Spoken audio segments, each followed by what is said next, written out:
এটা হচ্ছে আমাদের ফার্স্ট টাইম নীলষষ্ঠী হ্যাঁ, উপোস। ছেলের মা বলে হ্যাঁ, কথা। ছেলের মা বলে কথা। আর আমার জন্য প্রথমবার এই গঙ্গার ঘাটে এসেছি আমি, এর আগে আমি কখনো আসিনি। চলো এবার সবাই মিলে যাই।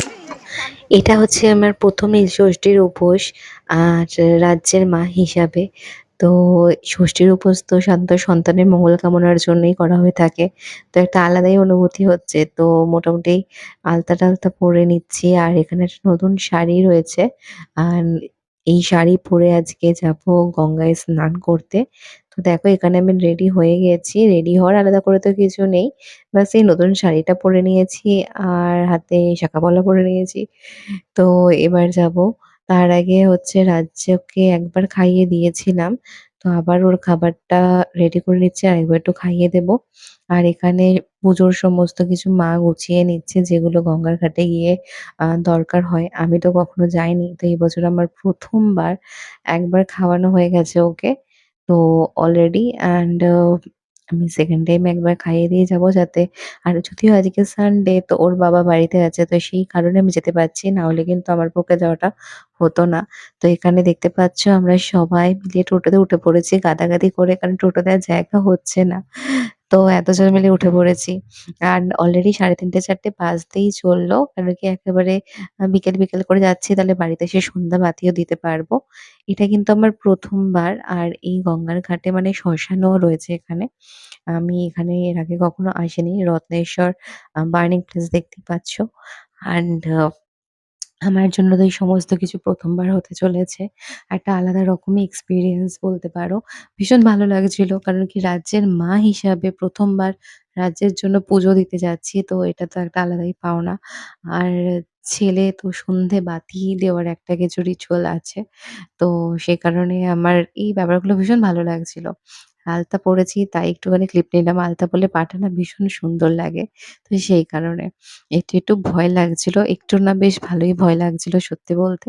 বাড়ির পাশে গঙ্গার ঘাট হওয়া সত্ত্বেও সেভাবে আমার খুব একটা স্নান করা হয়নি। আর সাঁতার শেখা তো হয়ইনি। কারণ কি আমার জল থেকে একটু ফোবিয়া আছে। তো সেখানে আর আমি চশমা ছাড়া এখন একদমই অচল বলতে পারতো। তাই চশমা নিয়ে চলে গেছিলাম গঙ্গার ঘাটে ডুব দিতে। সবাই মিলে আমাকে ধরেছিল। তাই একটুখানি সাহস সঞ্চয় করে আমি আরেকটু নিচের দিকে যাচ্ছি রেলিং ধরে। সবাই যেহেতু ওখানে সামনে ছিল তাই জিজ্ঞাসা করছিলাম যে আর কতটা ডেপথ রয়েছে বা কিছু সিঁড়ি আছে কিনা।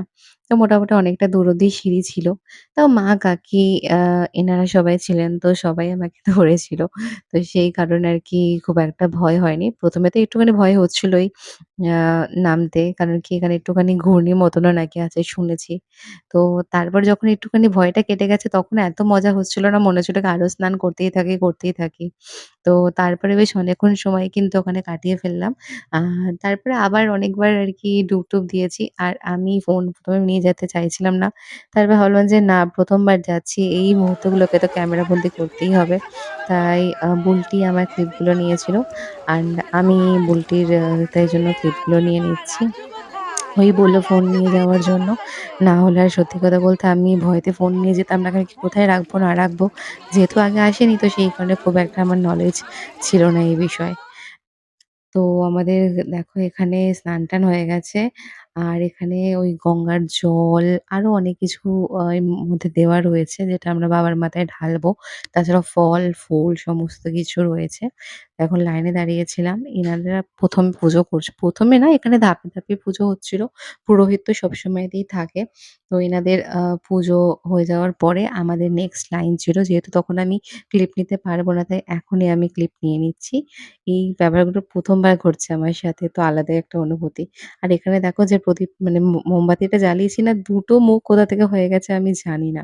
তো তারপরে ওখানে পুজো করে আসার পর এখান থেকে আবার ফল প্রসাদ নিতে এসছিলাম। এই সবাই আসছিল এখান থেকে আরকি মানে আ পুজো দিয়ে ওনারা সমস্ত ফল এখানে রাখে। তো সেখান থেকে আরকি আবার সবাইকে ১ টা ২ টো করে ফল প্রসাদ হিসাবে দেওয়া হয়। আর এমনিতেও বাতাসা রয়েছে আর চরণামৃত নেওয়া হয়েছে। বাড়িতে গিয়ে ওই চরণামৃত মুখে দিয়ে জল খাবো। তো এখানে তো পুজো হয়ে গেল। বেশ ভালোই লাগছে। জামাকাপড় তো মানে এখানেই জল শুকিয়ে গেছে গায়ে আরকি। তো যাই হোক এই হচ্ছে বাড়ির সামনে আমাদের যে মন্দিরটা রয়েছে সেই মন্দিরটা। যেহেতু ওখানে আমরা জল দিয়ে এসেছি তাই এখানেও মন্দিরে একবার আমরা বাবার মাথায় জল ঢালবো। জল ঢালা হয়ে গেলে তারপরে আমরা বাড়িতে সন্ধ্যেবেলায় আর বাইরে যাব না। আজকে বাড়িতেই সন্ধ্যেবেলা শিবের মাথায় জল ঢেলে নেব। আর এখানেও আমরা সবাই মিলেই আরকি যে কজন গেছিলাম ওখানে, সবাই মিলেই এখানেও বাবার মাথায় জল ঢাললাম। তারপর ফুল দিলাম বাবাকে। আর সন্ধ্যেবেলায় এই যে দেখতে পাচ্ছ এটা হচ্ছে আমাদের বাড়ির শিবলিঙ্গ যেটা আমি নিয়ে এসেছিলাম আ একবার লোকনাথ বাবার ওখান থেকে। সেইটাই। আর এখানে মোমবাতি, তারপর প্রদীপ, ধূপ এই এই সমস্ত জ্বালানো হচ্ছে। তোমার জন্য আজকে পুজো দিতে গেছিলাম আমি। রাজ্য, তোমার জন্য মাম্মা সারাদিন আজকে উপোস করেছে, তাও জল ছাড়া। জল ছাড়া জলও খায়নি। ইয়ে, নীল পুজো হয়েছে আজকে। আজকে প্রথম পুজো হয়েছে। আমার পুচকুশনের জন্য প্রথমবার মাম্মা পুজো করেছে। গঙ্গায় স্নান করে ঠাকুরের মাথায় জল দিয়ে এসছে, বাতি জ্বালিয়ে, আবার সন্ধেবেলাতেও ঠাকুরকে দিয়েছে মোমবাতি। ও মা, তুমি জানো হয়ে গেছে নীল পুজো। নীল পুজো হয়ে গেছে। আজকে সানডেতে পাপার সাথে সারাদিন ঘুমিয়েছে, একটুও আওয়াজ নেই বাড়িতে রাজ্যের গলার। রোজ বাড়িতে মানুষজন পাগল হয়ে যায় রাজ্যকে সামলাতে সামলাতে। এত কান্নাকাটি করে, এত কান্নাকাটি করে বাচ্চাটা।